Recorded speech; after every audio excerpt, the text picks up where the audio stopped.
Oh, sting aku. Yahoo! Yahoo!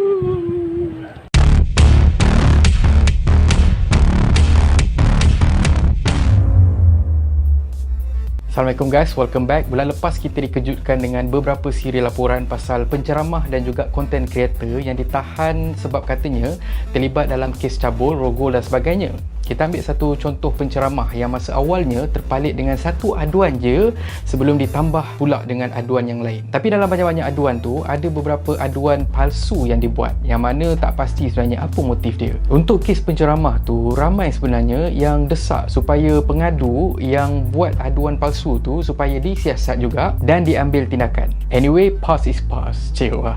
Kalau aku go through balik komen-komen orang ramai pasal hal ni, ramai sebenarnya yang cakap dalam undang-undang sekarang ni, kalau kata perempuan yang buat aduan, mesti teruk lelaki kena. Jadinya that's why untuk kali ni aku nak share dengan korang pasal satu kes yang viral sejak daripada semalam, yang mana seorang wanita bernama Nur Hafizah Samsudin, 31 tahun, yang juga dikabarkan pernah berlakon drama pendek dekat YouTube, ditahan atas dua kesalahan, iaitu kesalahan pertama, memeras seorang lelaki sampai mendatangkan ketakutan, dan kedua, buat laporan palsu dekat polis mengatakan yang dia dirogol oleh dua orang lelaki. Untuk kedua-dua kesalahan ni, wanita yang juga suri rumah dengan 4 orang anak ni bakal berdepan dengan penjara 7 tahun atau sebatan ataupun denda ataupun kesemuanya sekali. Buat masa ni, wanita berkenaan mengaku tak bersalah dan minta dibicarakan. Motif kenapa perempuan tu nak peras ugut dan sebagainya masih lagi tak jelas, dan juga tak tahu kalau kata kes ni ada kaitan dengan kes bulan 12 tahun lepas ataupun tak tahu. Kalau kata ada update, insyaAllah aku akan update kat sini, okey? Pertama, kes ni membuktikan perempuan bukan selalu betul.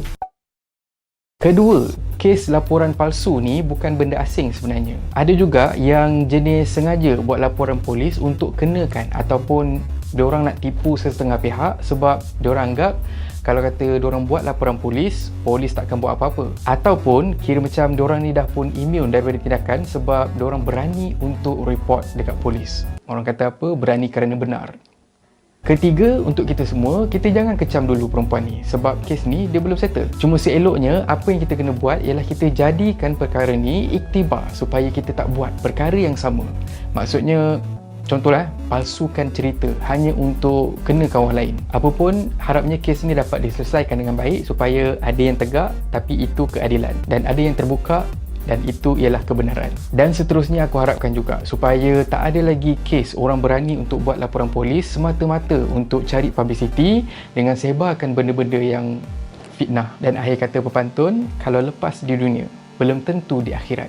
Jangan kita aniaya sesiapa, takut hidup tak berkat.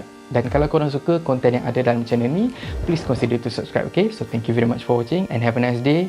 Assalamualaikum.